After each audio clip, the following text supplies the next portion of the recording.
ഒരു വ്യക്തി പ്രായപൂർത്തിയാവുന്ന ഘട്ടം എന്ന് പറയുന്നത് അതിന് തൊട്ട് മുമ്പ് വരെ ഏതൊക്കെ സാഹചര്യങ്ങളിലൂടെ വളർന്നു വന്നു അതിലൂടെ പ്രോഗ്രാം ചെയ്യപ്പെട്ട ഒന്നായിട്ടാണ് നിൽക്കുന്നത്.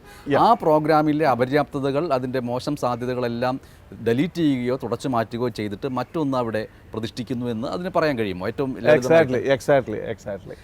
ഇത് തന്നെയാണ്. ഒരു വ്യക്തി മാത്രമല്ല, ഒരു ബിസിനസ് സംരംഭം, ഒരു കോർപ്പറേറ്റ് ബിസിനസ് സംരംഭം, അതിൻ്റെ തലപ്പത്തിരിക്കുന്നവർ, അതിനെ കൈകാര്യം ചെയ്യുന്നവർ, ഇത് മുന്നോട്ട് പോകുന്നതിൽ പ്രയാസങ്ങൾ വരുന്നു, എങ്ങനെ പരിഹരിക്കാം എന്ന് ചോദിച്ചുകൊണ്ട് താങ്കളുടെ മുന്നിലേക്ക് വന്നിട്ടുള്ളവരാണ് കൂടുതലും. അതെ, അവരെ അപ്രോച്ച് ചെയ്യുന്നതും ഈ NLPയിലൂടെ ഏത് രീതിയിലാണ്?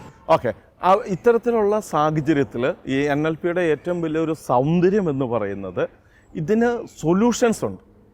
ഏത് സാഹചര്യത്തിൽ എന്ത് നടന്നാലും നമ്മൾ ട്രാൻസാക്ഷണൽ അനാലിസിസ് എന്ന് പറയുന്ന മറ്റൊരു ടൂളുണ്ട്, സൈക്കോളജി തന്നെയാണ്, എറിക് ബേൺ ഡെവലപ്പ് ചെയ്തതാണ്. ആ ടൂൾ ഉപയോഗിച്ചുകൊണ്ട് ഇത്തരം ഘട്ടങ്ങളിൽ ഇപ്പം ഏത് വലിയ പൊസിഷനിലിരിക്കുന്ന ആൾക്കാർ, ഇപ്പോൾ കമ്പനിയുടെ ഓണറായിരിക്കാം, MD ആയിരിക്കാം, CEO ആയിരിക്കാം, വൈസ് പ്രസിഡൻ്റ് ആയിരിക്കാം, ഇവരുടെയൊക്കെ ലൈഫിൽ എന്താണ് ആക്ച്വലി സംഭവിച്ചിരിക്കുന്നത് എന്ന് നമ്മൾ ശാസ്ത്രീയമായ ടെസ്റ്റിലൂടെ കണ്ടെത്തും. ആ ടെസ്റ്റിൽ കണ്ടെത്തിയതിന് ശേഷം അതിന് സൊല്യൂഷൻ കൊടുക്കുന്നത് NLPയിലൂടെയാണ്, അഥവാ ന്യൂറോ ലിംഗ്വിസ്റ്റിക് പ്രോഗ്രാമിങ്ങിലൂടെ ആ സൊല്യൂഷൻ നമുക്ക് കൊടുക്കുവാനായിട്ട് സാധിക്കും. അവരത് കൺവിൻസ്ഡുമാണ്, കാരണം അവരുടെ മുമ്പിൽ തന്നെ തെളിവുകളാണ് വരുന്നത്.